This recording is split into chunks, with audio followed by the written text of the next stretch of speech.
My name is Caleb and I get triggered every 30 seconds. This is what a real craftsmanship job looks like. Nice, even holes that definitely aren't crooked. But they all line up, so it's fine.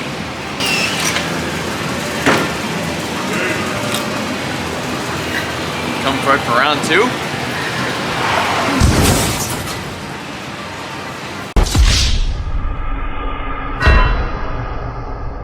What the fuck?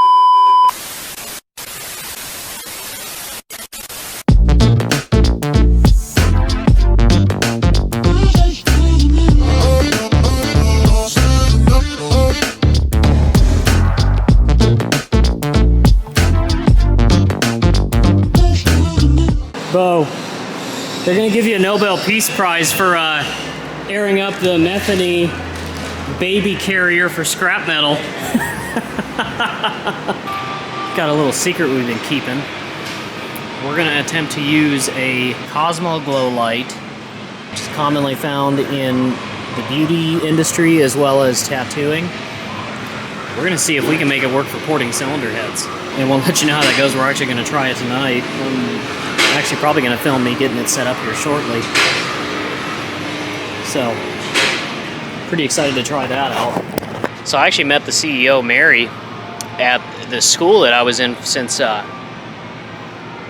May.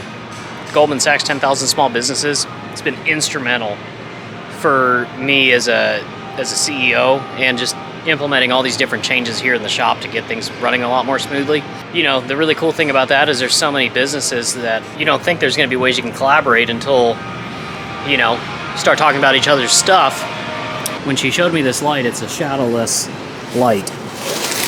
And I was like, you know what?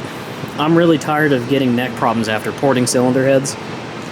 So we're going to try this out tonight and see how it does. And if so, we might be onto something as far as having proper lighting for cylinder head porting.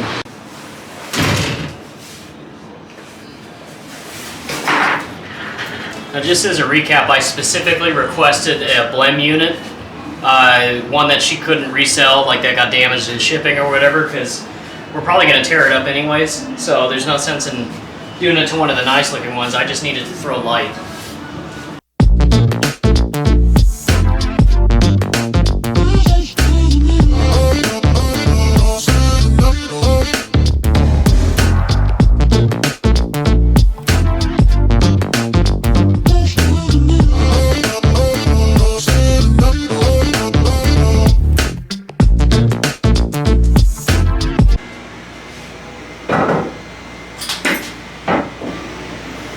Dude, that face plate is like a piece of armor. Oh, it's heavy. Solid. And you can change the Oh, so it's like True Tone? Yeah. And this was a blemish unit? So she'll get ones that like are returned either damaged in shipping or there's a defect or something, she can't resell them. So I was like, if you have one that's like literally sitting in your garage, just taking up space, I offered to buy it and she was like, no, just like you'll be doing me a favor by getting it out of my garage. So she sent it for free. So put it under here to where the combustion chambers are facing up. Oh, I didn't think about putting it. And then yeah, and so we'll see how it like lights through the port. I'm gonna try. I think I'm gonna hack this up here and add another pivot point, you know, to where we can tilt the light. Yeah. But it looks promising so far. I can already see quite a bit. It's like when we're doing, you know, some of the port entries. Yeah.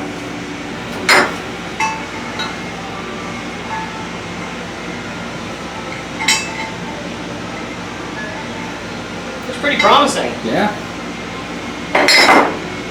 Yeah, if we can like create one more pivot point to where we can tilt it back or forward, you know? Mm-hmm. Yeah, like have it where it's like this. But even still, it's pretty, Here, film me putting my big ass head in here. Holy shit, I can see!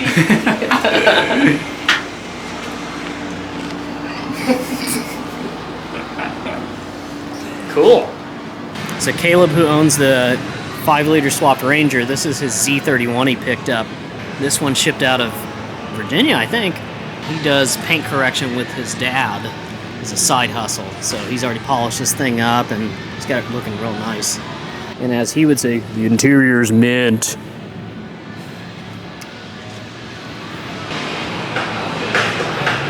Got most of the wiring fixed in this. Waiting on a remote bleeder screw setup so we can get the clutch to bleed, and we might actually be able to move it under its own power.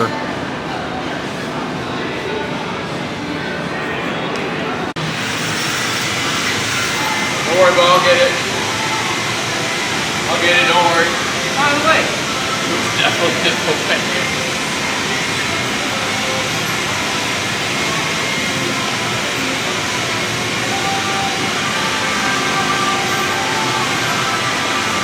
Seen how nice the new dash is? Nah, I guess I haven't looked It at it. looks really good. Yeah, it does. This is the vintage dash. Yeah, the Rayman. I also saved his 280Z badge from Yeah. last dash and shoved it in there. Nice. Got fancy with it. Yeah, it is a nice looking. We got most of the wiring fixed now. We just got to put a circuit breaker in. And a couple odds and ends.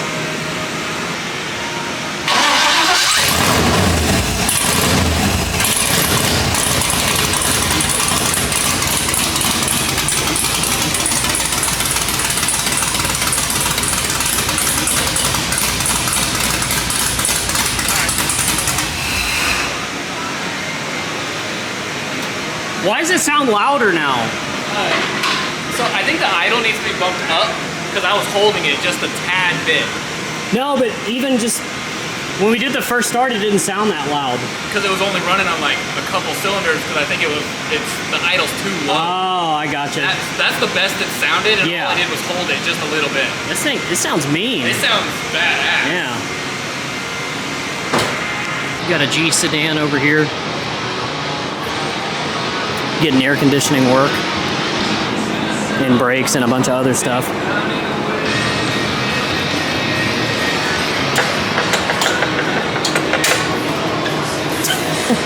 Pain in the ass. Yeah, so the new Radiator, I have to put these in the car. Look how stupid this is. I had the That original, I had sucks. the first one out in like 20 minutes. Well, and this one has a separate condenser. Yeah, it's literally worse. Really? Good to know. So we work with a vendor that gives us lifetime warranty on all of our air conditioning parts. And so because of that, they want you to replace the condenser, the receiver dryer, the accumulator. And on this body, the condenser and radiator are one piece. And the replacement parts apparently suck, according to Caleb. So the removable hard lines that come on the factory kit are made into the condenser on this one, and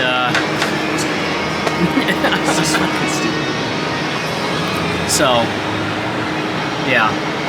So when you Infinity customers ask why stuff is so expensive, that's why. Take it up with CSF. CD009 install, waiting on a flywheel and a clutch. You can see how much material needed to be removed. And then we covered it in undercoating. Jeez! I'm about to wrap this, Yeah. but it's all there.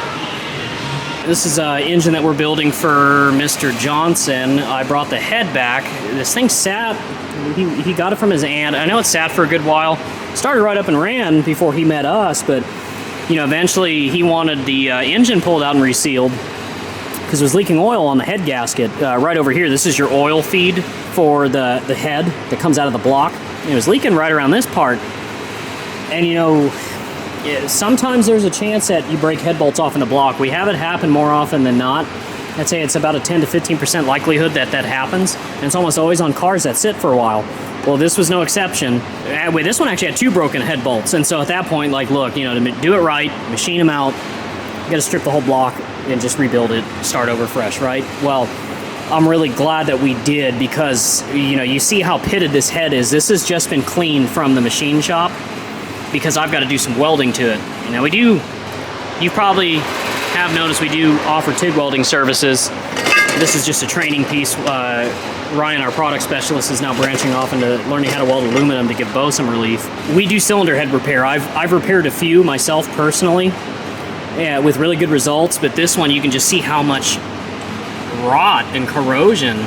You know, this is one of the coolant jackets up front, number 1 cylinder. You know, here's another one that it's just, everything is so heavily pitted that, you know, this is going to take a considerable amount of machining to get it true again. Primarily the main issue is this, and so I'm going to work on getting this cleaned up a little bit better sometime this week, and I'm hoping I can fill this whole area with aluminum, and then we have it milled back down flat, and we can save the cylinder head. This is an N42 head, so it's not like there's an overabundance of these on the street. So ideally, we'd like to keep this for Mr. Johnson, so we don't have to source the cylinder head. Yeah, so that's something that I'll be working on this week, is getting the cylinder head welded, re-drilled where I welded, and then send it back to machining to get it milled flat. We got our cylinder head back from machining, where I made the repair here and here.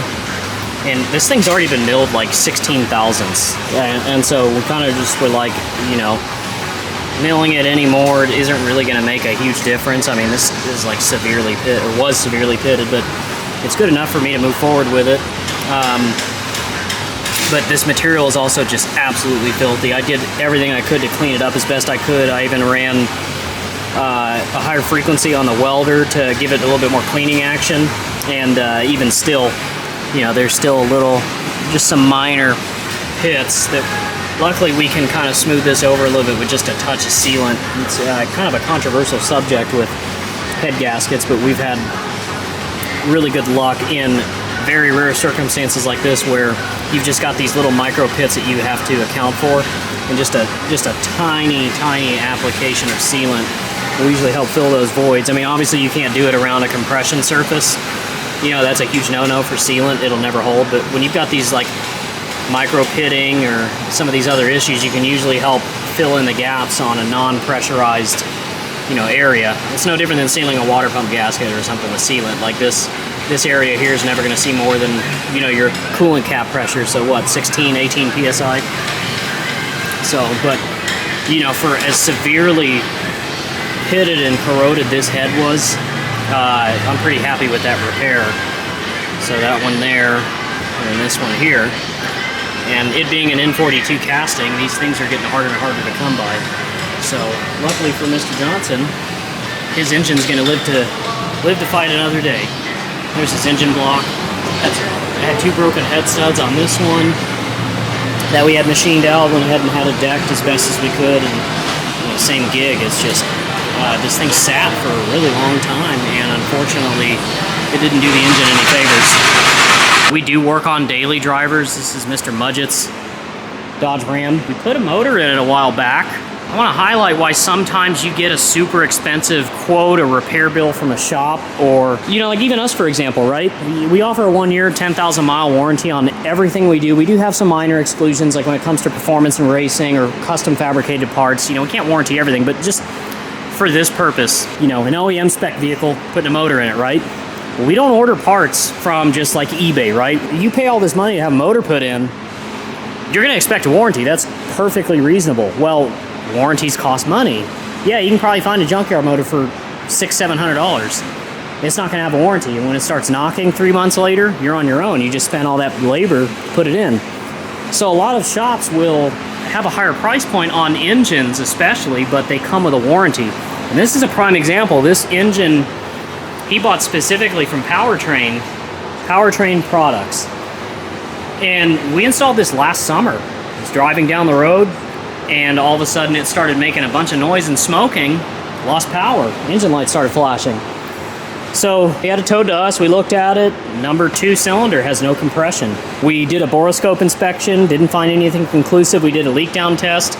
There's definitely leakage. We can't really tell you where, just due to the design of the motor with like the intake and everything on. Powertrain is gonna cover this engine. I mean, I'm pretty sure this motor is like $5,000. You know, rebuilt Hemi 5.7 from Powertrain. But it carries a 3-year, I'm almost certain, unlimited mile warranty. I'm not going to go into the specifics of the warranty agreement, but my basic point is they do have labor coverage, and they're covering the parts, fluids, they're covering, obviously, the motor. You know, that's what you pay for when you pay premium top dollar for something like a replacement engine or rebuilt transmission, whatever, right? So just keep that in mind, you know, even if you're not one of our clients and you're just watching us on YouTube, but you do have a shop that does work for you.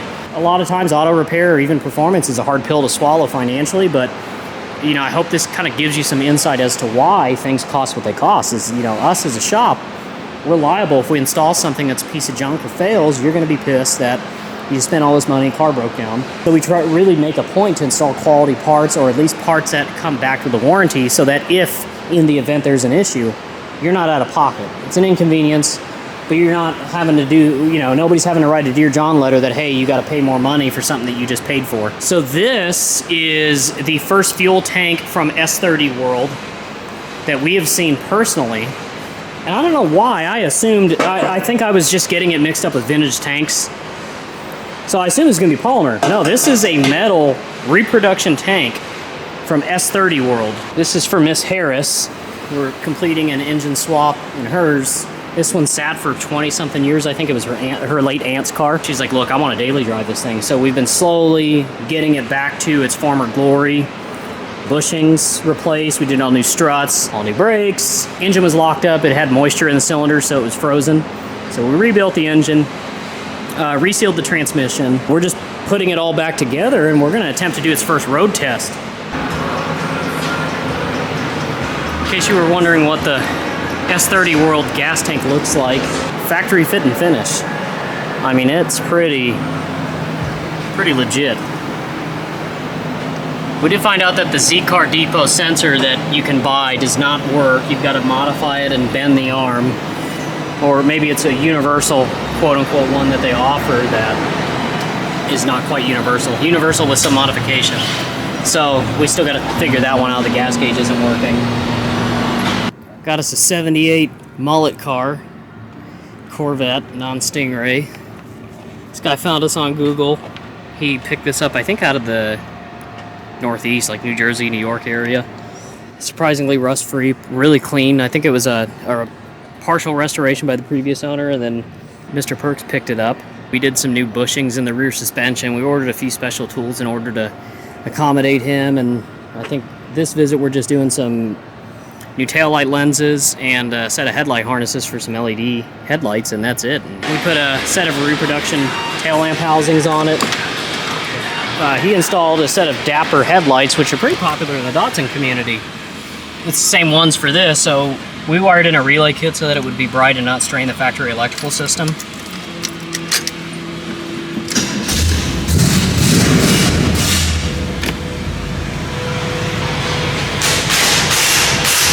I don't know if y'all caught how slow those went up. These are vacuum actuated headlight motors. They're not electric, they're vacuum. So they rely on engine vacuum to move up and down. We've got one other electrical issue we got to work out. You can see that it's got regular turn signal function for the right.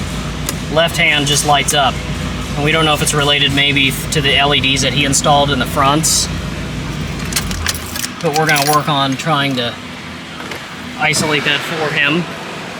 So the guy that owns that 400-something thousand mile Corvette just picked up one of these. He wants to turn this into a camping vehicle. There's a dealership in Dallas that deals only in hearses. It's based off a 2001 Cadillac DeVille. It's in for some front end work. It needs a water pump. These are equipped with the North Star engine, and they've got the water pump that's in the back of the engine. Driven off of another belt, you need a special socket to get the water pump out. That's GM stuff for you. Here's the New York BMW that transfer case came out of. This one got trailered into us from New York.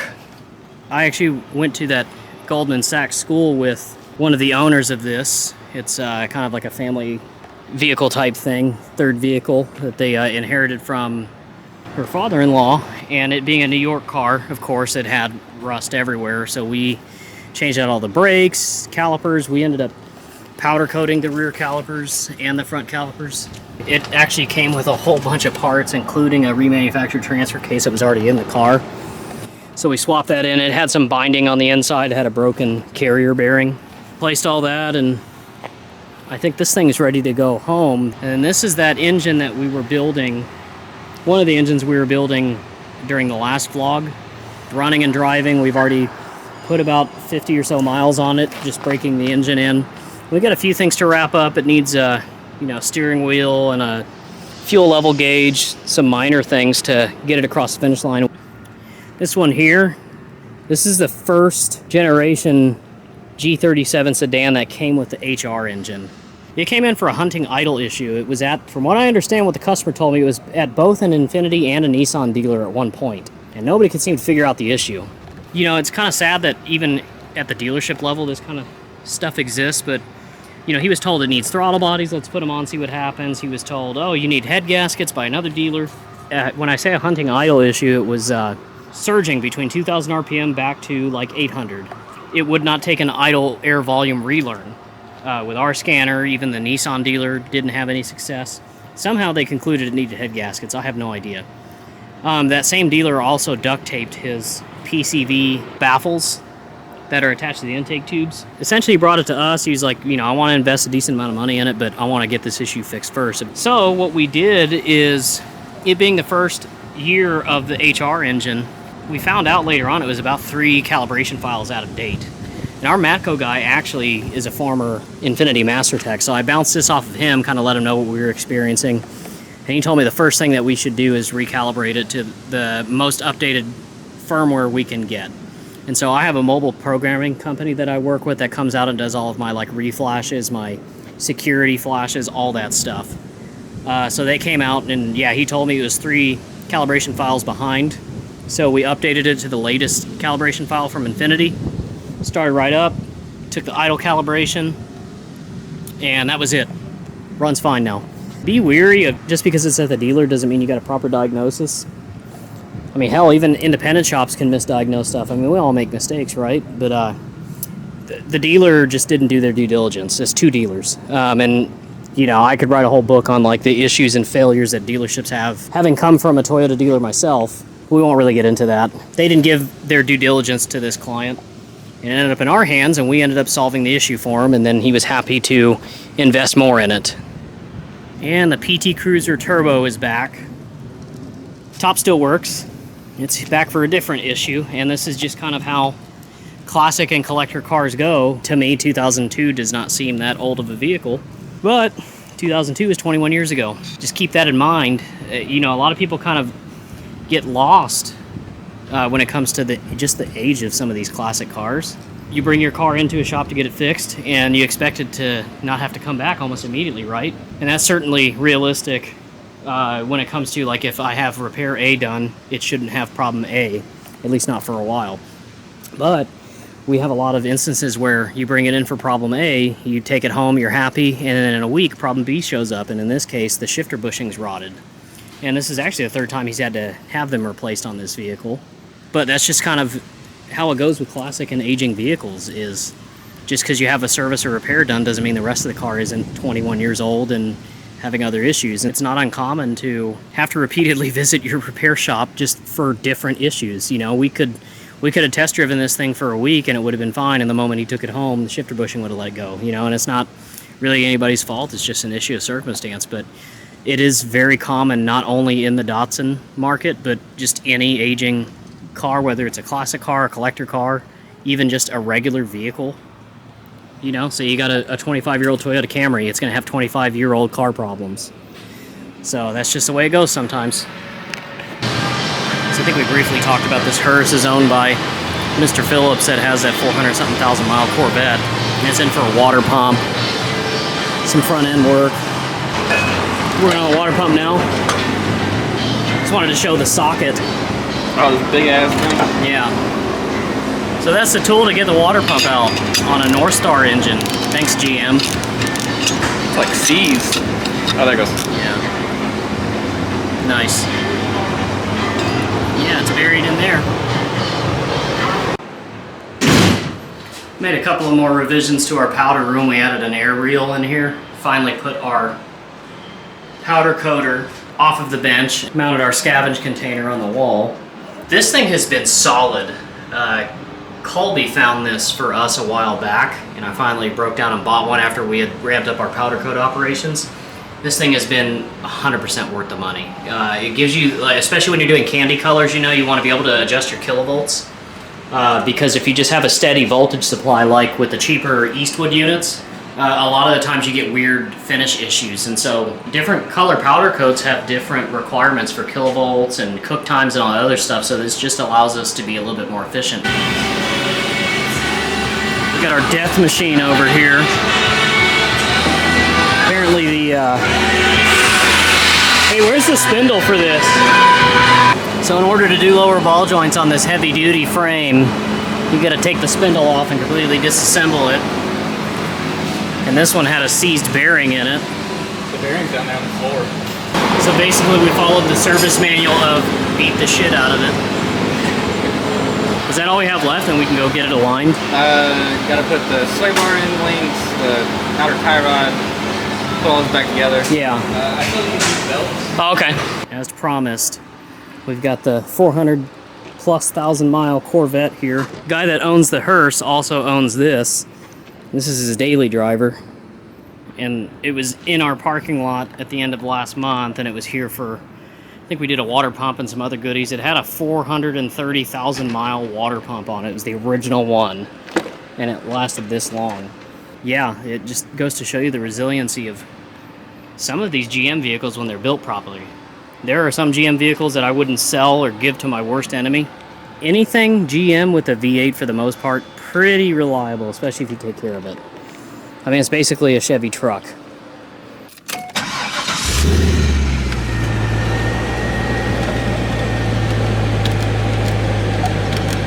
Yep, so 415,000 miles.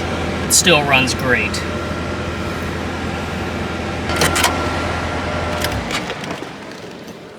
I mean, there's nothing really noteworthy otherwise. It's a stock Corvette.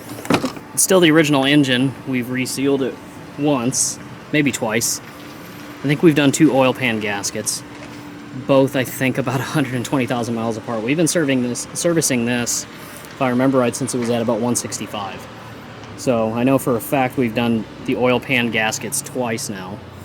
Rear main's been done once. We just recently did the torque tube because the joints and the bearings went out and were making a bunch of noise and vibration, so we fixed all that.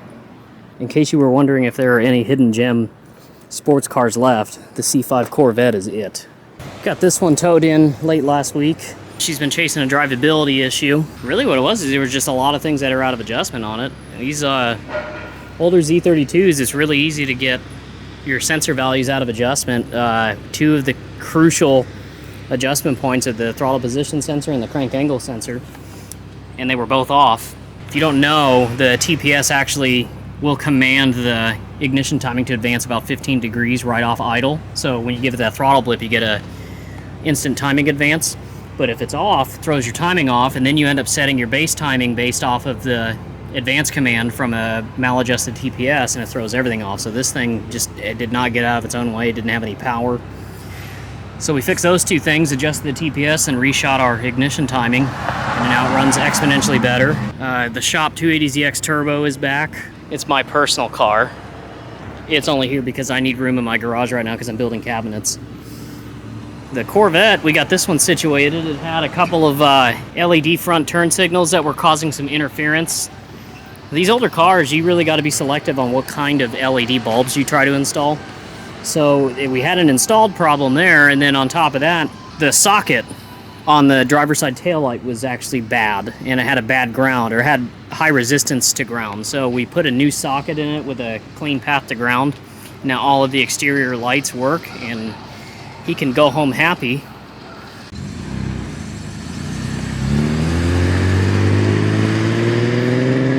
This is what closing time looks like at Godzilla. Start pulling cars in, driving them as needed.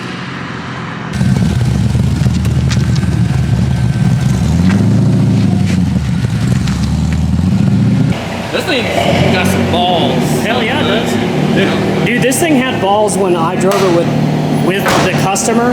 Yeah. And it didn't have seat belts. And I was like, okay, 1 or 2 passes is good enough for me because Yeah, that's why I did those. I told him my wife would appreciate it if I make it home tonight.